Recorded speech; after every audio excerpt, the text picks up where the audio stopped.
Now, Channel 13, Eyewitness News, tonight.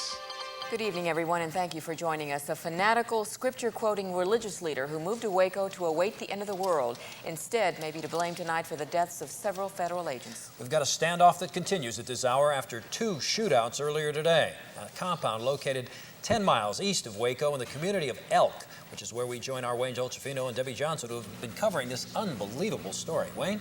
Yeah, Bob and Minerva, never before has the Alcohol, Tobacco, and Firearms Bureau lost this many people in a single operation, and the government was prepared for trouble this morning. 3 helicopters, 150 law enforcement officers, some of them from the Houston area, involved in the operation, but as one ATF agent told us tonight, it looked like they knew we were coming.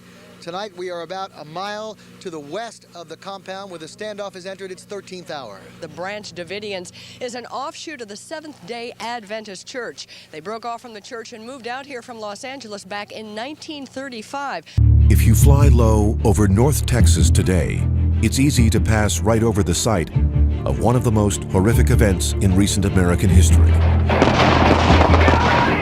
A 51-day siege by U.S. law enforcement, with deadly gun battles, terror from the air, and a raging inferno that left more than 75 people dead, including many women and children. A sprawling compound ruled over by a man named David Koresh, who called himself the Messiah. In 1993, stories started spreading that Koresh was sexually abusing young girls and that the group was stockpiling illegal weapons.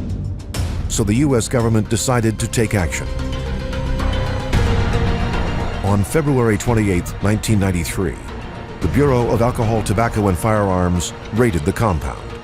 More than 80 people are believed to have died in yesterday's fiery conclusion to the 51-day siege, 24 of them children. It's my impression that, from what I understand, that it was to the government's advantage that the compound either be demolished or destroyed or burned, because the physical evidence that might have some opportunity of disputing their contentions is now destroyed. The FBI, the ATF did some wrong things. I am very, very troubled by the information I received this week suggesting that pyrotechnic devices may have been used in the early morning hours on April the 19th, 1993 at Waco. Attorney General Janet Reno told the president she wanted to tear gas the building in order to save children she thought were being abused and molested. This is not a case of child abuse, as Janet Reno seems to now, after the fact, say. This is a case of abuse of authority.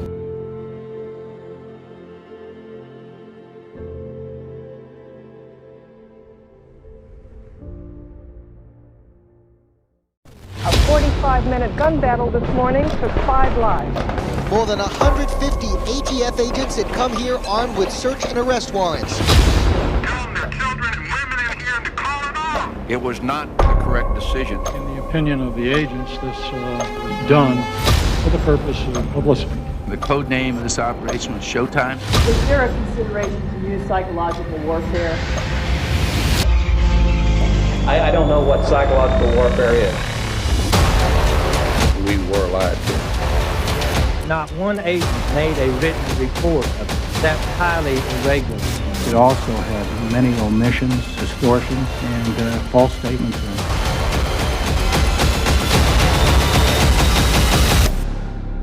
As soon as the Branch Davidian Star David flag had fluttered to the ground, they ran the ATF flag up on that flagpole. The record from Waco does not evidence any improper motive or intent on the part of law enforcement. Government did not do that.